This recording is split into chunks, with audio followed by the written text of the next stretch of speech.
Okay. मैं जो बात जहां से रत्नाकर जी ने शुरू की थी वहीं कहता हूं। रत्नाकर जी, मैं बचकाना और शातिराना क्यों कहता हूं? आपने कहा कि जो माइनर इलेक्शन है वो जीतने देते हैं और मेजर में मैनेज कर लेते हैं। तो ये लोकसभा माइनर इलेक्शन था और लोकसभा का चुनाव परिणाम जिन 3 राज्यों ने सर्वाधिक प्रभावित किया उसमें सबसे बड़ा राज्य, मेजर राज्य उत्तर प्रदेश, मेजर स्टेट था। Second biggest state Maharashtra, major state था। थर्ड बिगेस्ट स्टेट बंगाल, मतलब ये माइनर थे, इसीलिए हमें बचकाना और शातिराना कहना पड़ता है। और ये बताइए, प्रियंका जी 4,10,000 से जीती हैं, वो पिच इलेक्शन कमीशन ने बनाई थी।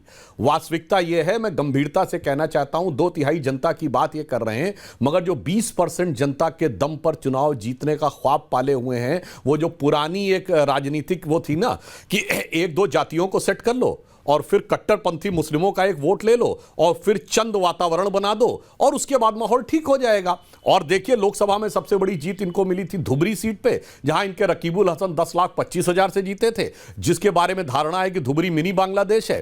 तो हरियाणा में सबसे बड़ी जीत इनको ममन खान की मिली थी, जहां ममन खान 98,000 से जीते थे, हुड्डा साहब 70,000 से जीते थे। और आज भी उत्तर प्रदेश में जो 2 सीटें जीती हैं उसका समीकरण देख लीजिए। और मैं कहना चाहूंगा, वायनाड गांधी परिवार का गढ़ बन गया, जहां हिंदू माइनॉरिटी में वो गांधी परिवार का गढ़ बन गया है। वास्तविकता में विकास हो या सामाजिक सौहार्द हो, राष्ट्रवाद का विषय हो अथवा सांप्रदायिकता का विषय हो, आप जो सुविधा की राजनीति कर रहे हैं उस कारण से समस्या है। और मैं ईमानदारी से एक और बात कहना चाहूंगा, राहुल गांधी जी ने थोड़ी मेहनत की थी जब यात्रा निकाली थी, उससे कांग्रेस को लाभ हुआ। पर आप जमीन पे आके मेहनत नहीं करेंगे और सोचेंगे कि हम बैठकर 4 चीजें इधर से उधर सेट कर लेंगे और फिर विदेश से कोई जॉर्ज सोरस कहेगा मैंने $1 बिलियन रखे हैं मोदी जी को हराने के लिए, और उसके बाद कुछ बाहर से कुछ 4-5 बयान आ जाएंगे हर पार्लियामेंट सेशन से पहले और हम वातावरण बनाने में सफल हो जाएंगे। महोदय, इतनी सहजता से, इतनी सुविधा से आज की इस जागरूकता के दौर में चुनाव नहीं जीते जा सकते। मैं फिर याद दिला देना चाहता हूं रत्नाकर जी को, जब से चुनावों में ट्रांसपेरेंसी आई है, कांग्रेस तरस गई है स्पष्ट बहुमत के लिए। वोटर आईडी कार्ड 93 में आया और उसके बाद सीसीटीवी आए 2000 के दौर में।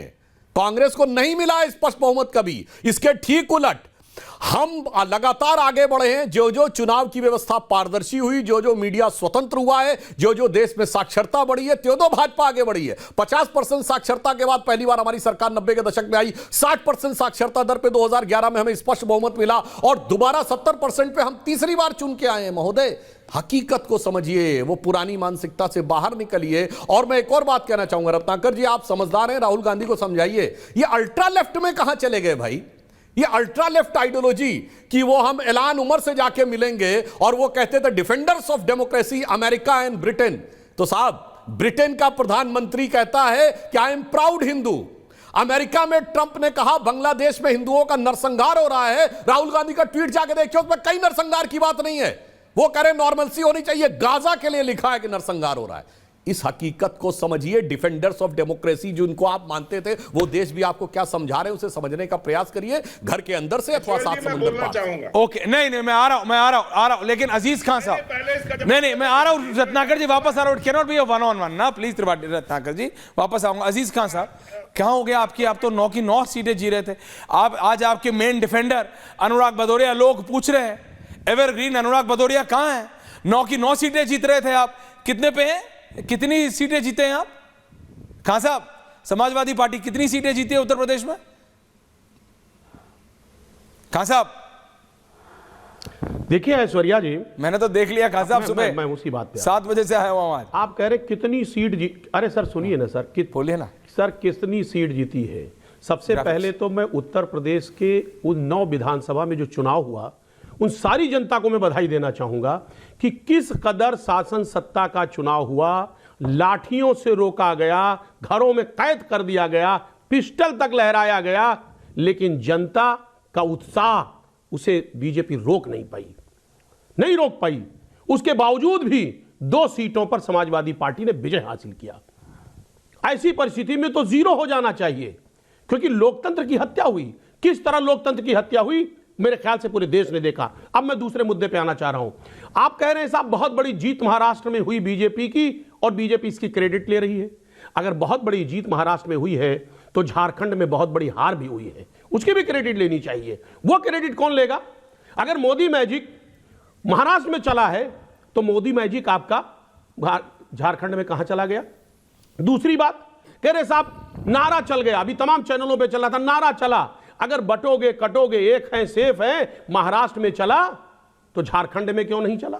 सवाल इस बात का है कि आप नैरेटिव सेट कर रहे हैं। और रही बात अभी महाराष्ट्र में जो चुनाव, जिस तरीके से हालात बिगड़े हैं, जिस तरह से जो एमबीए है वो उसमें तमाम तरीके की सिचुएशंस पैदा हुए हैं, कम कम कम हमारे प्रत्याशी जीते हैं, इस पर मंथन होगा और मंथन बहुत ही गंभीरता से होगा कि आखिर ऐसी कौन सी स्थिति पैदा हो गई कि बीजेपी ने ऐसा कौन सा कारनामा कर दिया 2.5 साल के कार्यकाल में कि वहां की पब्लिक बिल्कुल गदगद रही, एक तरफा एक मुश्त तोड़ दे दिया। ऐसा क्या खास काम कर दिया वहां की एमबीए गवर्नमेंट ने, वहां की बीजेपी गवर्नमेंट ने? सच्चाई है कि वहां की जनता सुनते हैं जो आप बोलते हैं, आई एम श्योर, लेकिन आप सीनियर आदमी हैं, समझदार व्यक्ति हैं। बड़ा चमत्कार हो गया। मैं आ रहा हूं सुधांशु जी काउंटर के लिए। नहीं, लेकिन अजीज खान साहब, आप जो बोलते हैं आप सेल्फ एनालिसिस भी तो करते होंगे ना कई बार। मैं सिर्फ बोल रहा हूं with all due respect at my disposal, आप सेल्फ एनालिसिस भी करते होंगे। आपको ये लग रहा है कि महाराष्ट्र में आपने अबू आजमी क्या क्या नहीं कराया? क्या हुआ आपको?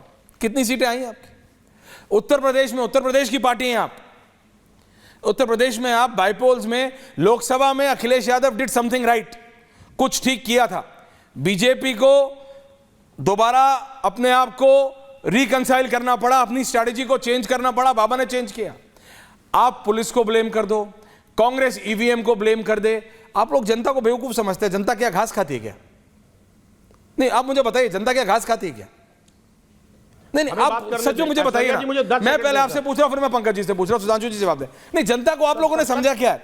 झारखंड में जीतो तो जनता ठीक है, महाराष्ट्र में हारो तो जनता बेवकूफ है, वायनाड में प्रियंका गांधी जी लाखों वोटों से जीते तो ईवीएम ठीक है, आप यहां यूपी में हार जाओ तो मतलब ईवीएम खराब है। ये है क्या? It's become a joke for you sir. Sir Aishwarya ji बोलो सर। क्या आपके, सुनिए ना, आपके जाबाज पत्रकारों ने यहां की क्लिप नहीं चलाया? चला। क्या आपने अपने डिबेट में चीजों को नहीं दिखाया? क्या आपके चैनल ने वो जो तरीके के जो हालात पैदा हुए उत्तर प्रदेश में 9 विधानसभाओं में, क्या आपके चैनल ने नहीं दिखाया? क्या क्या नहीं हुआ? तो इसमें कौन सी मैं नई बात कह रहा हूं और कौन सी ऐसी बात कह रहा हूं जो आप एडमिट नहीं कर पा रहे? Okay, Sudhanshu Trivedi counter do this. Kanchana ji आ रहा हूं, प्रियंका जी आ रहा हूं। आप निष्पक्ष पत्रकार हैं, आप निष्पक्ष पत्रकार हैं, आपको बात रखनी चाहिए और आपको एडमिट करनी चाहिए बात को। ओके, सुधांशु त्रिवेदी इस काउंटर, पंकज जी आ रहा हूं उसके बाद जी। अजीज खान साहब, मैं सिर्फ 2 क्लिपिंग की बात करूंगा। सच को कैसे छुपाया जाता है, अखिलेश यादव जी का ट्वीट कोई जाके देख ले, जिसको इन्होंने बंदूक लहराने वाला वीडियो कहा है अजीज खान साहब। पहले अखिलेश यादव जी ने 56 सेकंड की क्लिप पोस्ट की एक्स के ऊपर, उसके बाद एडिट करके 23 सेकंड की क्लिप पोस्ट की। अब ये तो डिजिटल डाटा है ना, कोई जाके देख सकता है। क्यों भाई वो 56 सेकंड वाला क्यों हटा दिया? सच को दबाना था, सच को छुपाना था। दूसरी क्लिप बताता हूं। अबू आजमी साहब जब मौलाना अजहरी के पास गए हैं तो उनके वीडियो में वो क्या बोल रहे हैं? आपसे सिर्फ इतनी गुजारिश है कि हमारे इलाके में 1,90,000 मुसलमान हैं, वो सब के सब मिलने चाहिए, एक भी वोट बटना नहीं चाहिए। गजब था ना साहब।